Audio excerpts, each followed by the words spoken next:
Assalamualaikum warahmatullahi wabarakatuh. Selamat datang kembali di kelas Statistik bersama saya Arif Bima Johan. Pada bagian ini kita akan mendiskusikan dan saya akan menjelaskan mengenai external assessment atau analisis lingkungan eksternal.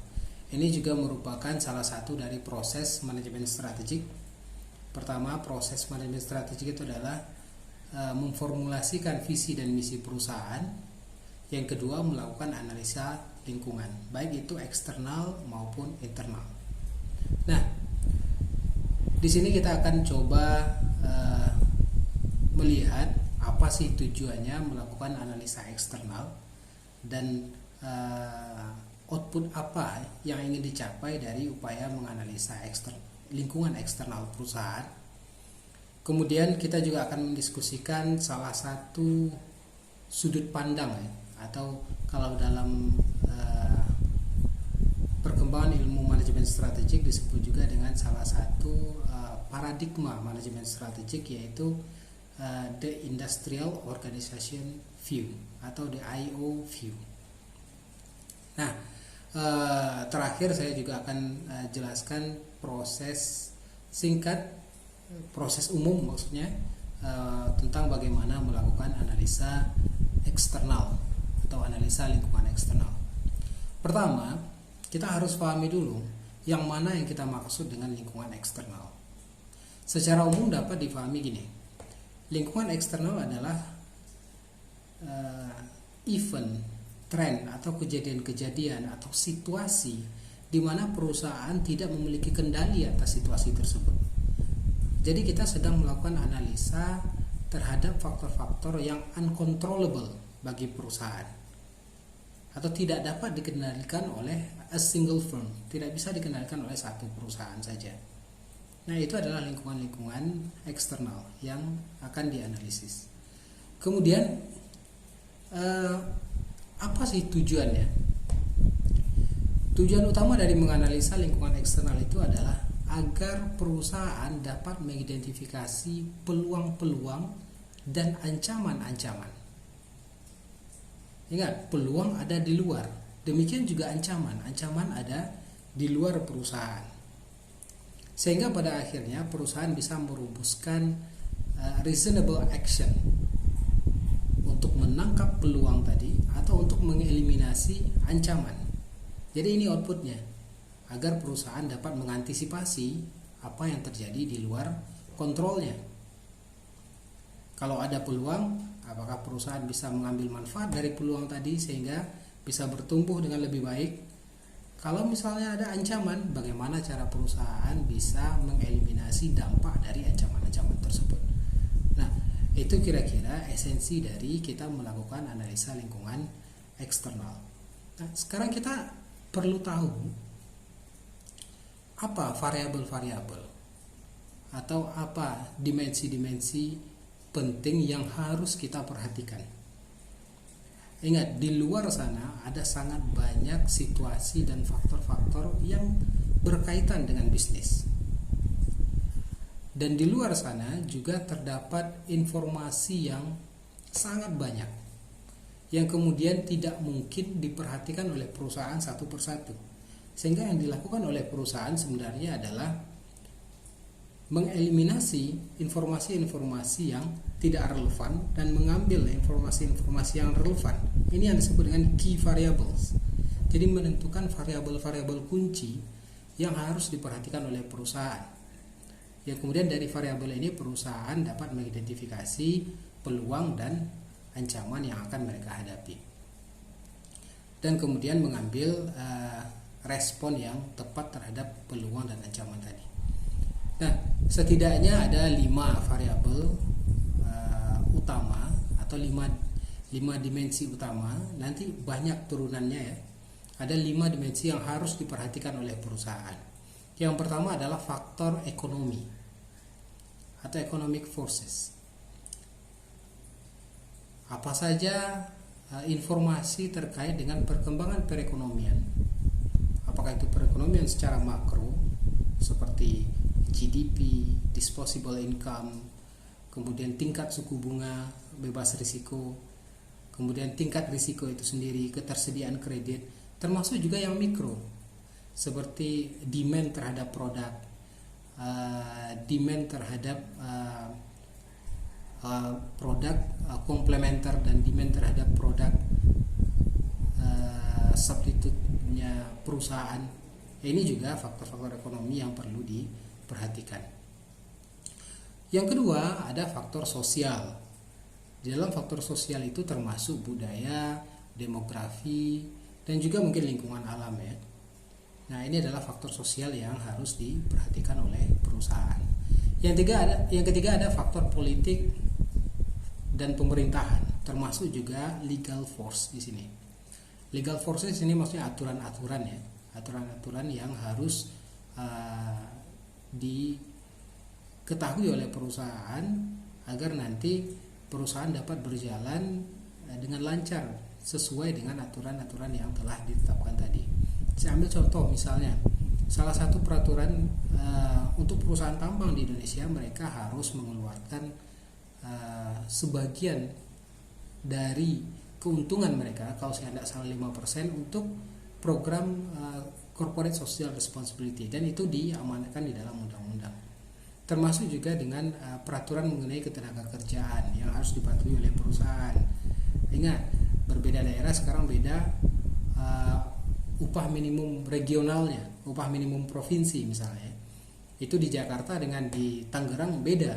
Makanya kalau di Jakarta lebih tinggi, Jakarta biasanya lebih tinggi, Tangerang lebih rendah. Makanya di Tangerang lebih banyak pabrik daripada di Jakarta. Ini kan legal forces.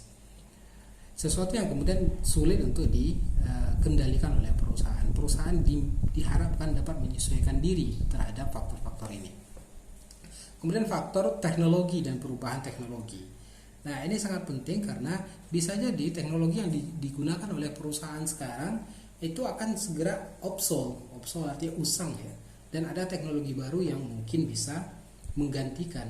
Nah, kalau dalam waktu dekat teknologi yang kita gunakan sudah tidak relevan, maka ini akan menjadi ancaman serius bagi perusahaan. Yang terakhir ada competitive force atau dorongan-dorongan kompetitif persaingan. Nah, banyak yang mengatakan bahwa ini adalah Michael Porter ya mengatakan competitive forces ini adalah lingkungan industrinya perusahaan. Jadi yang 1 sampai 4 tadi economic, social, political and government, technological, ada yang menyebutnya dengan istilah remote environment, yaitu lingkungan jauhnya perusahaan. Nah, dia tidak secara langsung mempengaruhi perusahaan, tapi dia mempengaruhi lingkungan industri perusahaan, atau dia mempengaruhi competitive force. Sementara competitive forces adalah lingkungan luar yang dekat dengan perusahaan. Sehingga perubahan pada lingkungan-lingkungan ini akan berdampak secara langsung terhadap perusahaan. Nah, terkait dengan competitive forces ini, di sini terdapat salah satu sudut pandang manajemen strategis yang tadi saya sebutkan ya, the Industrial Organization View atau the IO View. Nah, dapat dijelaskan di sini gini. IO View ini diperkenalkan oleh Michael Porter. Ini salah satu gurunya strategi ya. Kita ada satu mata kuliah khusus terkait dengan topik ini, yaitu analisis industri. Nah, ini yang digunakan memang adalah bukunya Michael Porter, Competitive Analysis. Nah, competitive forces ini berasal dari sudut pandang IO atau Industrial Organization tadi, yang mengatakan bahwa faktor-faktor eksternal, terutama faktor industri, merupakan faktor yang lebih penting diperhatikan oleh perusahaan, atau sangat penting diperhatikan oleh perusahaan untuk menentukan competitive advantage-nya perusahaan. Jadi perusahaan yang sukses adalah perusahaan yang mampu menempatkan diri atau memposisikan diri pada posisi yang favorable atau pada posisi yang menguntungkan di antara berbagai forces yang menekan mereka. Ada beberapa tekanan ya yang diberikan kepada perusahaan dari persaingan, tekanan dari konsumen, tekanan dari supplier. Nah, bagaimana perusahaan memposisikan diri di antara tekanan-tekanan ini? Ketika mereka bisa memposisikan diri dengan baik, maka di sanalah keunggulan kompetitif dapat dicapai. Nah, sekarang saya juga akan review salah satu opposing view-nya dari the IO ini. Disebut dengan resource based view, yaitu sudut pandang resources. Nah, ini berlawanan, mazhabnya berbeda, berseberangan. Kalau menurut saya, tidak akan review banyak, ini akan didiskusikan lebih lanjut di pertemuan selanjutnya. Menurut sudut pandang RBV ini atau resource based view ini, perusahaan yang sukses adalah mereka yang memiliki sumber daya internal yang unik yang tidak dimiliki oleh perusahaan lain. Jadi beda ya. Kalau di IO fokusnya eksternal, kalau RBV fokusnya internal. Jadi kalau di IO yang akan memperoleh competitive advantage itu adalah perusahaan yang mampu memposisikan diri dengan baik di tengah force yang menekan mereka. Jadi soal positioning. Kalau di RBV, mereka yang sukses adalah mereka yang memiliki sumber daya yang bagus atau sumber daya yang unik. Nah, ini bukan tentang yang mana yang lebih kuat atau mana yang lebih bagus ya, tapi bagaimana perusahaan, kalau dalam ilmu strategi ya, bagaimana perusahaan mampu memanfaatkan keduanya, mampu menganalisa keduanya dan mengambil keputusan-keputusan yang paling optimal. Nah, seperti itu kira-kira sudut pandang IO. Jadi kembali lagi di sudut pandang IO ini, fokus perusahaan adalah berupaya untuk mencapai posisi yang strategis di tengah forces yang mereka hadapi.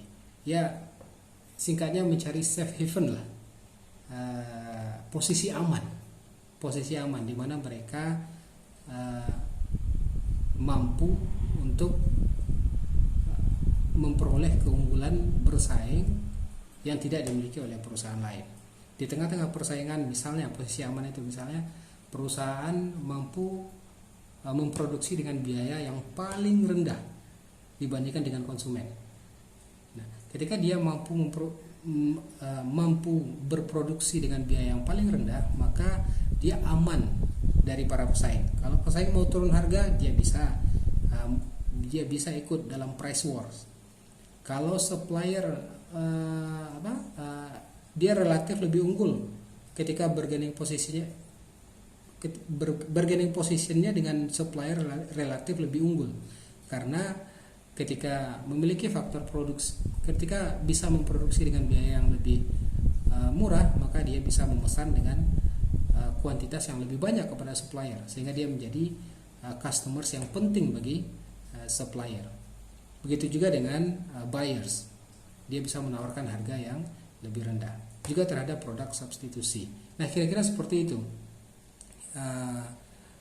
the IO view itu bekerja. Tapi dalam praktek strategi kita tidak harus memilih ya, harus ikut the IO view atau RBV view, tapi kita harus bisa memanfaatkan keduanya untuk mengambil keputusan yang paling optimal bagi perusahaan. Nah, kira-kira demikian. Selanjutnya, gimana sih proses umum dalam melakukan audit eksternal ini? Pertama yang biasa dilakukan oleh perusahaan adalah membuat competitive intelligence.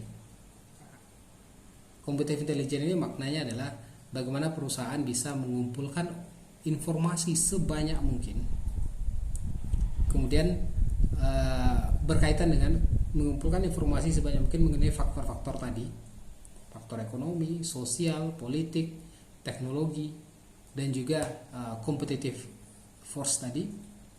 Kemudian yang kedua, perusahaan harus bisa mengasimilasi maksudnya mengolah informasi tadi sehingga menjadi sebuah mengolah data tadi sehingga menjadi sebuah informasi yang bermanfaat, kemudian mengevaluasinya.